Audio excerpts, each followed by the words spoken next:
So the next pot kit we're going to do is the Herb Garden Plant Kit. Now this is a really lovely, substantially sized planter kit. It comes in our lovely 25cm Bergs Potter Castle planter.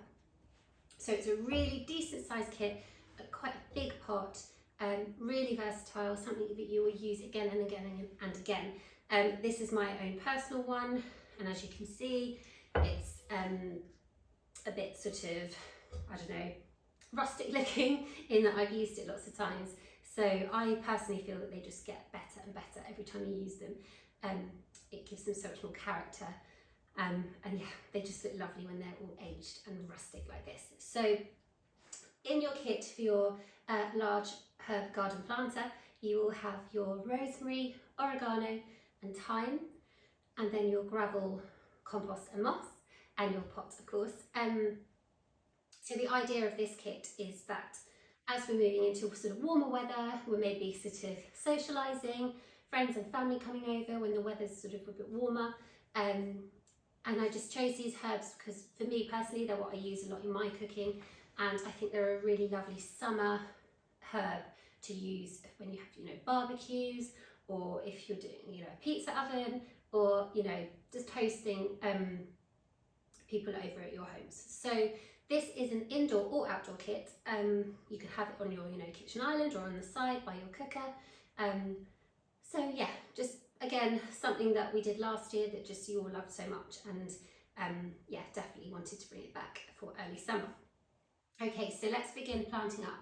So as always, the gravel goes in first after your pot has gone onto its saucer. So because there's a drainage hole, it then means that your gravel's not going to go everywhere.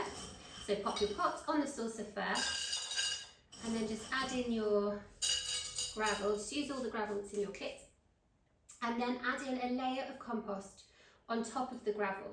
You can kind of sort of mix it in a little bit if you want to. It just means that you've got good drainage, so the roots aren't just going to be sort of sat in any kind of water for a prolonged period of time. Gently push that down. Okay, so for this one, I don't know if you've watched the early summer planter tutorial, we did a technique where we used the plant pots to sort of as a template for where we wanted the compost to go. You don't need to do that for this one, mainly because they don't all fit in with the plastic. So I would take them out before you put them in. So give them a really good water, like I have not done, before you pot up. And then simply take them out of their plastic pot, and then you're just putting them in a sort of a triangle shape, I guess. I like to sort of angle mine when I plant them, almost sort of angling them so that they're facing out towards the sort of edge of the pot rather than upright. It just makes them look a bit more relaxed from the get-go in their pot, rather than, they will relax eventually, but it's just nice for them just to sort of have a little bit of kind of draping over the sides, so that it's not all really upright. And then this is the thyme. Oh, I really should have watered my plants. And then that just goes in again, slight angle, so that it sort of drapes over slightly. I mean, it smells incredible. I mean, you don't need me to tell you what they smell like because you obviously already know, but it really does smell beautiful. And that's, how your kitchen will then smell. You're fragrancing your home with a really natural product. I don't think there's anything better than that. Okay, so then now adding in the compost into the sort of 3 holes, for want of a better word, around the plants. So you can just pull the plant to the side, add in your compost,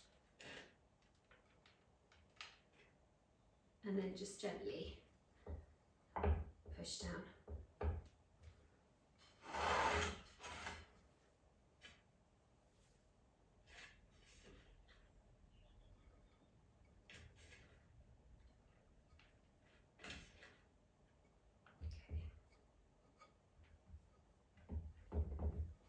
And then if you look into the centre, you will see there's a bit of a gap, which needs filling with a bit of compost. It won't need much.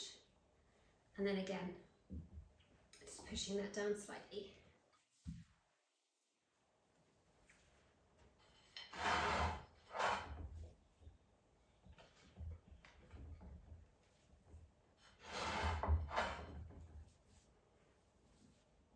Okay, you snap that. And then you can start adding in your moss into the 3 sort of areas. So you'll have your flat moss, your bun moss, and your sphagnum moss. So use all or one or whichever you wish, just to fill in the gaps where the compost is. Obviously, as I said, as your herb planter grows, it will relax into its plant pot. So you might find that you don't really see much of the moss eventually as it grows, but until then, it's lovely just to finish it off with some moss. In terms of care for your herb planter, they are really easy to look after. You just need to keep it well watered but not soaking wet, and it needs sunlight basically, so just keep it somewhere sunny if you can, you know, not near any kind of direct heat sources like a radiator, and yeah, just make sure it gets some nice sunlight. You can obviously use it in cooking, so whether that's if you just want to snap it off, ideally if you can be bothered, snap it off just above a new set of leaves. It just means it's more likely to then keep growing. But if you don't, it doesn't really matter. There's, you know, they're really big chunky plants, so there's more than enough, I'm sure, for your cooking. But yes, sunlight, decent amount of water, and that's about it. So I hope you enjoy your herb garden plant kit.